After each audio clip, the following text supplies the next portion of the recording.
میخوای بدونی چه شرما ویک؟ کل زندگی تو مثل سگ بودو یا آخرش چی نداشته باشی. هنوزم فکر میکنی خوب و بدی وجود داره، درست و غلط وجود نداره، همش همینه، زنده موندن.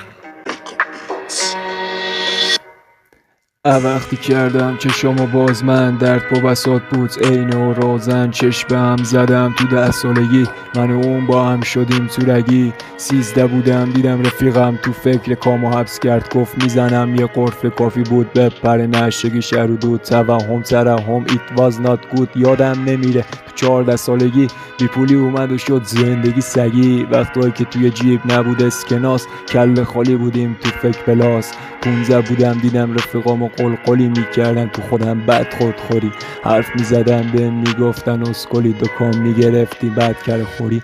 16 بودم دست رفیقم هشیش بود، کام که میگرفتی مخمون شیش بود، راه هم درست نبود کج بود مسیر، جسمی جوون ولی روحم پیر. 18 بودم دیدم تا خرخره پرم، پخش بودم دیدم که کس مختارم، عاشق یکی بودم کرد ولم، گفت پایتا بمونم مگه اسکلم. آقام راست میگفت چیز بده، ته مسیر کج میشه درد و عربده، آره داشتی چیز بده تا بیایی به خودت تو رو یقت کرده تهش درده. من حتی نتونستم آدمیو که دوستش دارم و نگه دارم.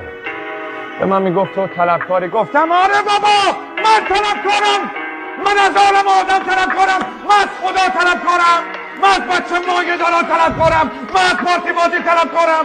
چرا نمیشه؟ اونم تنهام گذاشت برات. درد و از هر طرف بخونی درده، ولی خیلی وقتا جا نمیشه توی کلمه، مثل درد خاطراتی که توی سرم، مثل درد این سوزنی که روی تنمه. این روزی که اسیر شدم موهام سفید شدن، روزایی که پیر شدم توی دردا، میفهمی دلتو کردی خوش به کی، تنها میمونی مثل مهسا امینی. اونجا تازه میفهمی کجای کاری میتونی خودتو جای پسر شجاع بذاری که میزد یه تنه به دل خطر، میدید که پشت هر با خوابیده یه درس. اونجا تازه میفهمی عشق کشکیه، باید بخندی حتی وقتی چشمش کیه.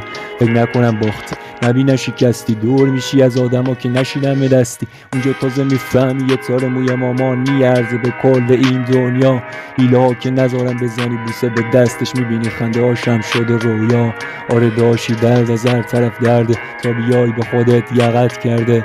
اونجا تازه میفهمی داشته چی گفت، تازه روی این شعرام همیشه کاف. من طلبکارم، من از عالم آدم طلبکارم، من از خدا طلبکارم، من از بچه مایه داران طلبکارم، من از پارتی بازی طلبکارم. چرا نمیشه؟